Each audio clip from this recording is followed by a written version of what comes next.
Nomor urut 2 Gibran Rakabuming Raka memenuhi panggilan Bawaslu Jakarta Pusat untuk klarifikasi dugaan kegiatan bagi-bagi susu di Car Free Day kawasan Sudirman Tamrin, Jakarta pada 3 Desember lalu. Setelah memberikan keterangan di Bawaslu Jakarta Pusat, Gibran menegaskan tidak ada kegiatan politik di acara Car Free Day 3 Desember lalu. Gibran juga membantah keterangan Bawaslu Jakarta Pusat soal temuan baru dalam kasus ini. Sejumlah saksi telah diperiksa, termasuk sejumlah politisi PAN yang ikut mendampingi Gibran untuk membagikan susu ke warga. Ada sama sekali kegiatan partai politik. Ya, itu aja. Ya. Klarifikasi yang ditanyakan oleh Bawaslu disebutkan kan ada klaim temuan baru yang pihak yang dikonfirmasi yang terbit tadi. Ditanyain nggak mas? Nggak masuk. Tidak ada sama sekali kegiatan politik. Ya, kan juga beberapa teman-teman saya ajak juga kemarin. Ya. Tuh. Mas sempat disampaikan dulu tidak asal susunya tidak tahu dari mana mas. Itu sebenarnya susunya yang dibagikan dari mana ya mas? Asal susunya. Sebelumnya kan sempat disebutkan tidak tahu asal. Sama sekali tidak dari. Ya. Cawapres nomor urut 1 Muhaimin Iskandar mengapresiasi kerja Bawaslu dalam memanggil Gibran atas dugaan pelanggaran kampanye. Caimin minta semua pihak berlaku netral, jujur, dan adil dalam pemilu.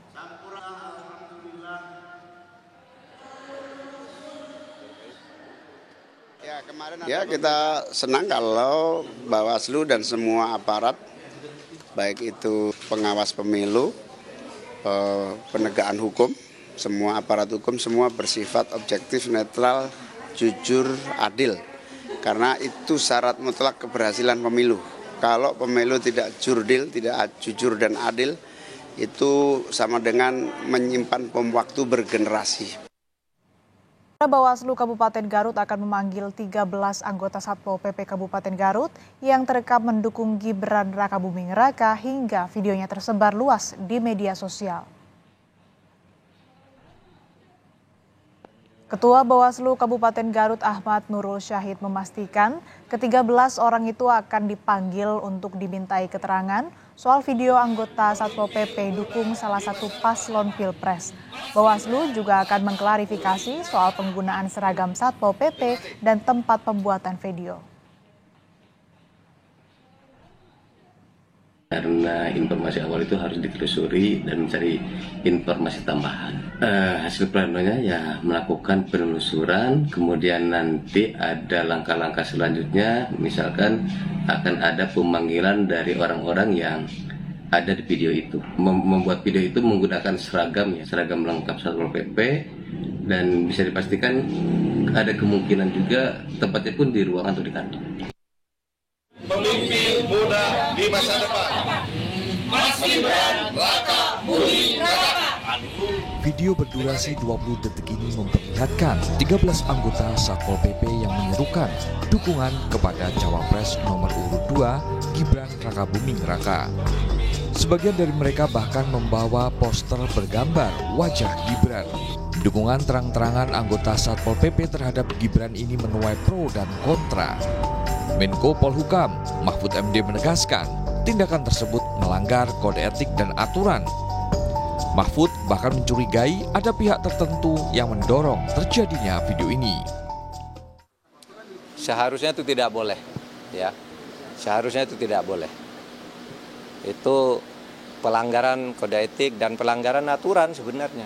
Itu kan Satpol PP itu diangkat untuk melayani masyarakat, membantu pemerintah.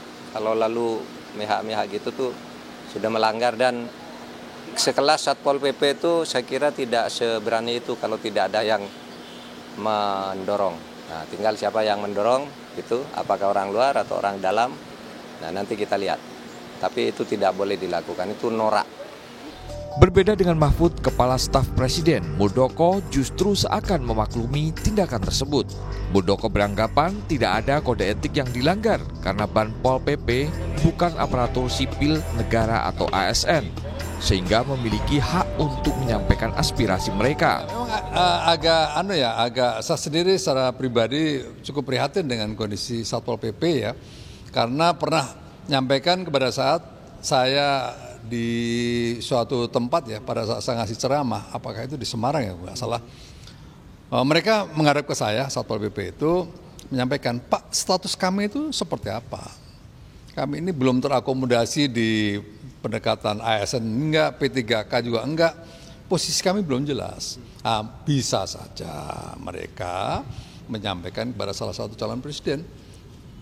Mungkin bukan hanya ke Mas Gibran, bisa aja ke calon yang lain, karena itu bagian dari aspirasi mereka. Menurut saya enggak ya, karena ini sebuah organisasi yang belum terakui secara baik, belum mendapatkan posisi yang jelas, posisi di ASN-nya itu, maka ya wajar mereka bisa menyampaikan kepada siapa.